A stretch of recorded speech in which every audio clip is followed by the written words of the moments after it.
Hi, I'm John with My Personal Plumber. I'm going to show you today how to change out your own flapper. Now if you hear your toilet, we call ghost flush every once in a while, where it fills up the tank by itself, what will happen is it'll start out as a slow problem, and then eventually the fillings will get more rapid as time goes on. It's something that you want to address as soon as possible because your water bill will increase, and sometimes that's the only way you find out that your flapper is leaking. So I'm going to show you, first of all, what we do is you get your new flapper, and we recommend that you use an all rubber flapper.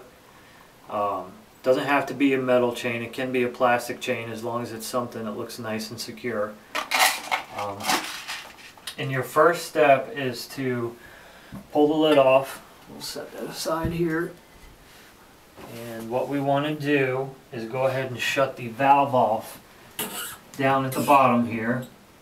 You turn it clockwise to turn it off.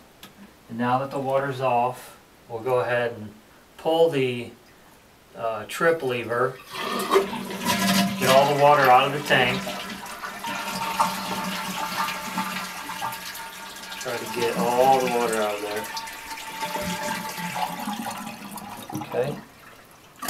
You can see pretty much all the water is out of the tank right now. Now most of you, this is like a little filtration system here. Most of you won't have that in your toilet, so don't mind that. But what we want to do is go ahead and pull the old chain off of the handle, the trip lever. Pull it off of there so it disconnects. And then the flapper down at the bottom will have two clips that you see it on here. So what we do, we just take them off of the clips, pull the old one out.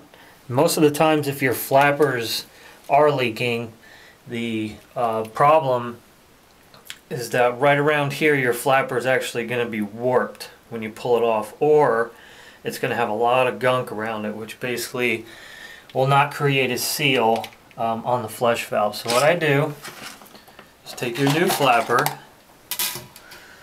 drill them back in here, okay, and you take your new one.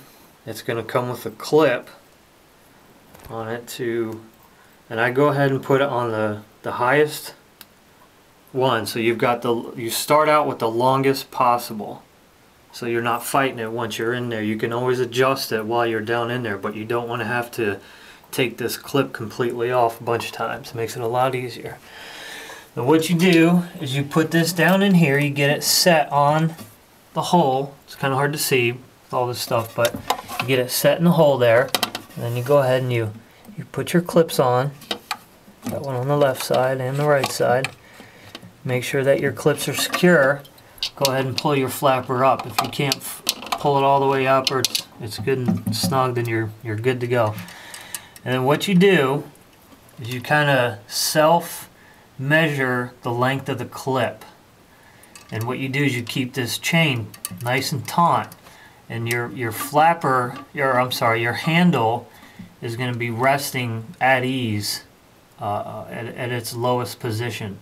What you do is you take, when the chain is tight like this is going to be about right here. So what I do is I measure the length of the clip and I take it down about that length. So I'm going to take it down a few more and go ahead and put that back on right there. And then take your access and just loop it one time back around there, and then go ahead and find your hole with in the handle and put it on. You take this, and you might want to just squeeze this end a little bit, just so it's a little bit tight on the handle part. And then that's it. You want a little bit of slack in the handle as you pull it up like that. You don't want it to be so snug that the flapper will not sit down properly. You want there to be a little bit of slack in that chain, but not too much. So your flapper's in there. And then once that's in, go ahead and turn your water back on at the valve.